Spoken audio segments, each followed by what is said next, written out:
Здравейте и добре дошли в Трите лъва. Мястото, където коментираме и анализираме всичко около английския национален отбор по футбол. Една от причините да създам този канал е, че Англия, като една от големите футболни нации, винаги предизвиква огромен интерес сред българските футболни фенове, но в същото време, според мен, българската медийна среда липсва достатъчно задълбочено, най-вече обективно съдържание, посветено на отбора. Смятам, че като човек, който следи национален отбор на Англия от повече от 25 години, живее там от доста време и работи в Английската футболна асоциация, мога да погледна отбора от малко по-различен ъгъл и с повече контекст. И какъв по-добър момент от това, на прага на участието на тима на световното първенство. Така че да започваме и да видим какво всъщност се опитва да изгради Томас Тухел.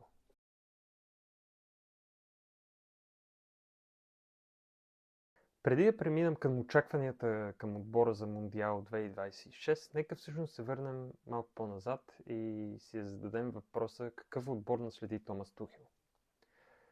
За разлика от ситуацията, в която неговия предшественик Гарет Саутгейт пое Англия през 2016 година, Тухел наследи един национален отбор в много по-добро състояние. В тези години се промени изцяло виждането и усещането за отбора в цялата страна. Да, окей, Саутгейт така и не спечели голям трофей, но направи много важни стъпки да върне Англия на голямата сцена и да го превърне в основен претендент в големите турнири, стигайки два пъти финал за европейско първенство, веднъж полуфинал за световно първенство, веднъж четвъртфинал. Доказателство за това е именно фактът, че Томас Тухел, един от най-елитните треньори през последното десетилетие, носител на Шампионска лига с Челси, въобще прие предложението да напусне клубния футбол в пика на своята кариера и въобще се съгласи да поеме национален отбор, без да се замисля. Нещо, което за мен беше немислимо през 2016 година за наставник от такова ниво. Въпреки това, Саутгейт понесе доста критики по време на Евро 2024 в Германия.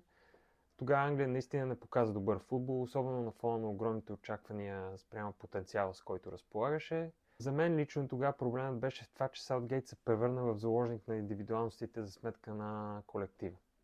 Какво им предвид? Тогава не се разчиташе толкова на някакви отработени модели за игра, а по-скоро на моментни избухвания и индивидуална класа, на моменти Белингъм, Кейн, Сака, Палмер, няма значение.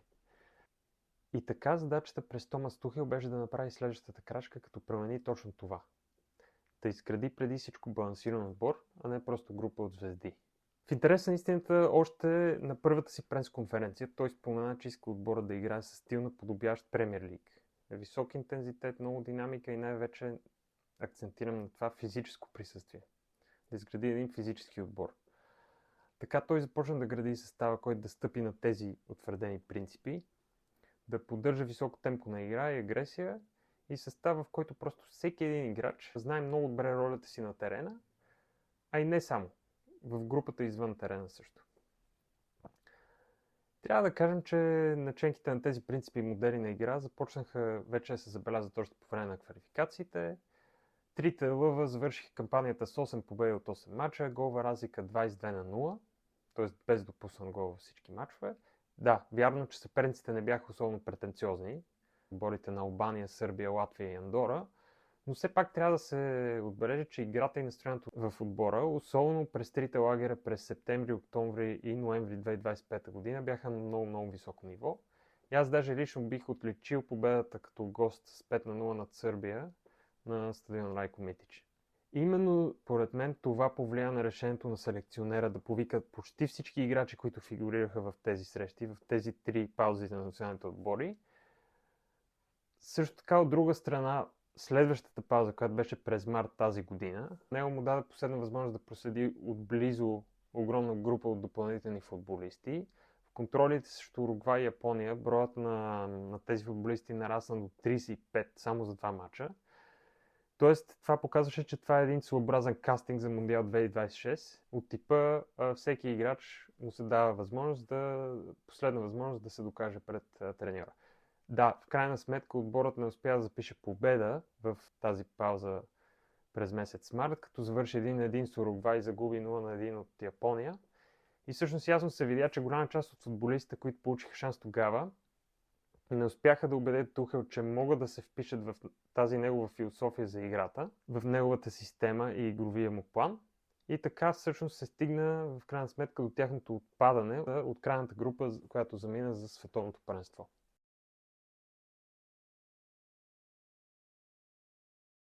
Нека сега хвърлим бърз поглед към стила и всъщност най-основните модели на игра при Тухел, като ще се опитам да ги опиша максимално опростено. Пред вас виждате схемата на игра, която според мен Томас Тухел ще опита да практикува. Нещо като 4-3-3, като съм сложил титулярния състав от последната контрола на Англия срещу Коста Рика. Сега, в други клубни отбори той е играл и 3-5-2, дори така спечели Шампионската лига с Челси, но аз лично се съмнявам, че ще промени това 4-3-3, дори ако стигне по-напред в надпреварата. Тук вече идва и първият модел на игра. Когато отбора владее топката или фаза атака. Това, което според мен Англия ще се опита да прави, е да предложи много повече динамика, скорост и бързо разиграна на топката спрямо това, което сме наблюдавали преди при Саутгейт. Въпросът е как ще се постигне това. Според мен на няколко етапа. На първо място идва ролята на дефанзивния халф Елиот Андерсън, полузащитника на Нотингъм Форест, който изигра много силен сезон, а миналото лято стана европейски шампион за младежи с Англия. Според мен той ще бъде ключов за представянето на отбора. Даже бих казал, че ще е втория най-ключов играч на Англия след Хари Кейн. Защо? Именно защото от една страна има увереността да изнася топката под дълбока преса, а от друга пък да преодолява линиите на противника с директни пасове напред. Наблягам много на думата напред, защото когато пасовете се движат настрани или назад, това изключително много забавя играта и дава възможност на съперника да се прегрупира и да затвори празните пространства. И така се създава впечатлението, че отбора играе много бавен и муден футбол. От друга страна, по този начин той освобождава от тази роля Деклан Райс, който никога не се е чувствал най-силно от нея в минали турнири и съответно му дава възможността да играе по-напред по терена, по-освободено, така както го прави за Арсенал. Така Деклан Райс ще може да намира тези празни пространства и заедно с движението на двамата флангови футболисти, крайни защитник и крилото, да се получават ротации или така наречените влизания от дълбочина и по фланга. На английски им казват underlapping и overlapping runs. Точно за това смятам, че отляво Нико Райли ще е първи избор за крайен защитник, играйки точно тази роля в Манчестър Сити при Пеп Гвардиола. Това впрочем важи в пълна степен и сила за другото крило, където Рис Джеймс според мен може да се счита за сигурен титуляр. Друг модел на игра в атакуващ план е Хари Кейн и неговото прословото връщане по-дълбоко по терена и участието му в разигрането в ролята на плеймейкър. Знаем, че Хари Кейн, макар и голмайстор от най-високо ниво, не е типичният консуматор. Той много често обича да играе с топката. За да се случва това успешно обаче, той трябва да има около себе си много бързи крила, които обичат да атакуват пространствата, които той освобождава. Ето защо са извикани играчи като Рашфорд, Гордън, Сака и Мадуеке, а не например Фолдън и Палмър, които по-често търсят топката в крака и играят в общо същата зона като Хари Кейн, когато той се връща назад. В играта без топка, или това за защита, очаквам на моменти Англия да практикува висока преса с цел да отнема топката максимално близо до вратата на противника и не само да създава опасност, но и да съхранява максимално физически ресурс в дефанзивен план. Нещо ключово, когато се играе при такива климатични условия с високи температури и постоянно трябва да гониш противниковите играчи. Тук очаквам Белингъм да се изнася на линията на Кейн и да се получава едно своеобразно 4-4-2 в фаза защита без топка. Ясно е, че не може цял мач да се играе в висок блок, не само заради изразходването на сили, но и защото се предполага, че по-силните отбори все пак ще успяват да преодолеят тази висока преса на доста чести моменти. Но и тогава пък не очаквам голяма промяна в системата, просто едно по-дълбоко прибиране и формация дали ще е 4-4-2 или 4-2-3-1, няма голямо значение. Има още един елемент, който според мен не бива да бъде подценяван, особено на голям турнир, и това са статичните положения. Томас Тухел не веднъж говори за нуждата Англия да бъде по-физически доминиращ отбор и да има по-голямо физическо присъствие на терена. И когато погледнем избрания състав, това ясно се вижда. Именно тук според мен започват да се разбират и голяма част от решенията му при избора на 26-тимата футболисти. Всички те са взаимно заменяеми, без да пострадат нито един от тези принципи. Какво им предвид?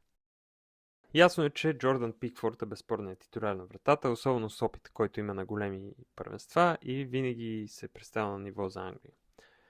Другите двама вратари в групата са Дин Хендерсън, от носителя на лигата на конференцията Кристал Палас, и резервният вратар на Ман Сити Джеймс Трафорд. В защита основният въпрос е коя двойка измежду Марк Гей, Езри Конс и Джон Стоунс ще започне като титуляр. Другите централни защитници Дан Бърн и Джарел Клонса, който може да играе впрочем и като краен бранител, пък са избрани най-вече заради физическите си характеристики. Ето тук е важно да се наблегне на факта, че те са взаимно заменяеми играчи, без да пострада принципа на отбора, а именно физическото присъствие. В началото бях изненадан, че Хари Магуар не е в групата. За мен той е по-добър играч и се намира в по-добра форма от Дан Бърн, но пък реакцията му в социалните мрежи след оставянето му извън състава според мен беше показателна. Тя ме накара да се замисля как всъщност би реагирал, ако например бъде оставен на резервната скамейка или изваден от стартовите 11.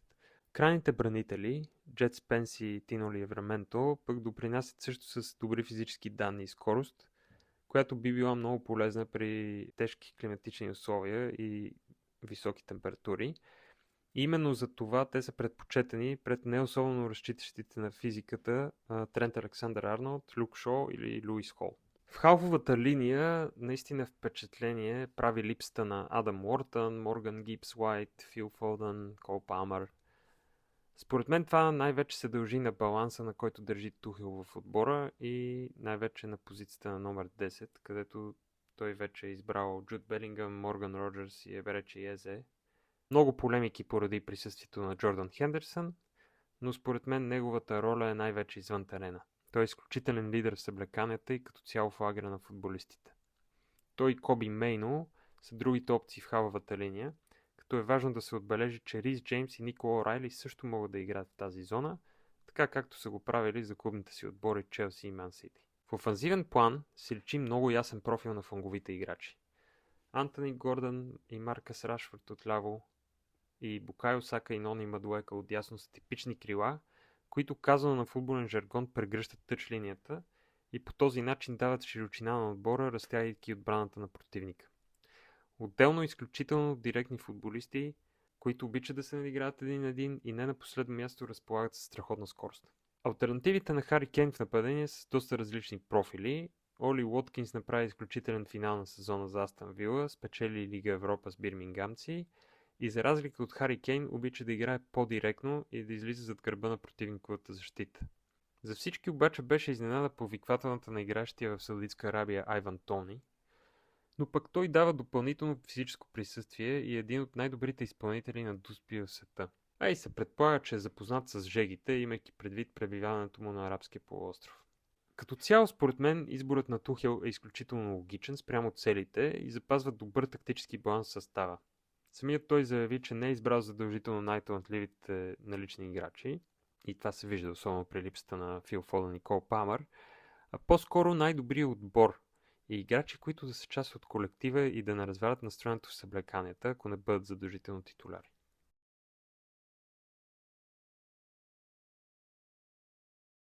И всъщност сега идва момент за най-важния въпрос.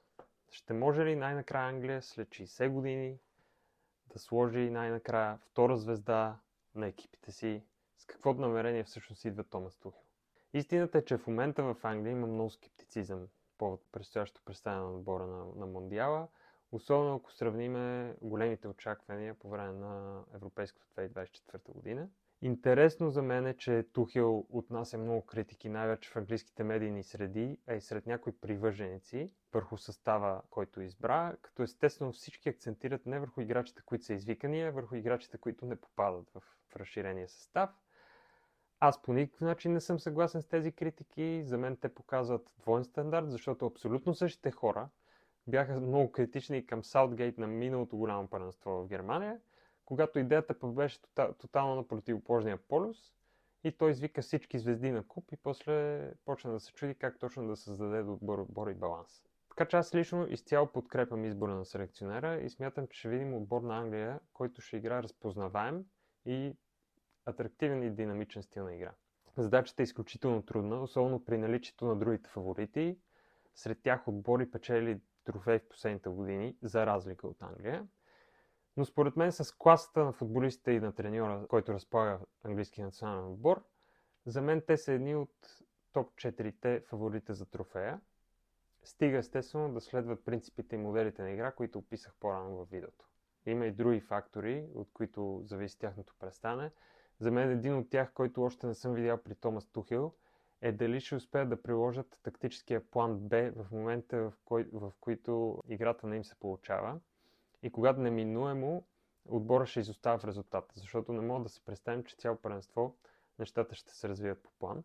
Друг фактор, огромен фактор, за разлика от други големи първенства, за мен са дългите пътувания. Поглеждайки групата на Англия и евентуалното излизане в елиминационна фаза, те биха могли, евентуално на осмина финал, да срещнат Мексико в Мексико Сити на стадионът Стека при доста сериозна надморска височина и домакинско предимство на опонента, така че евентуалният път към крайните фази на турнира е доста труден.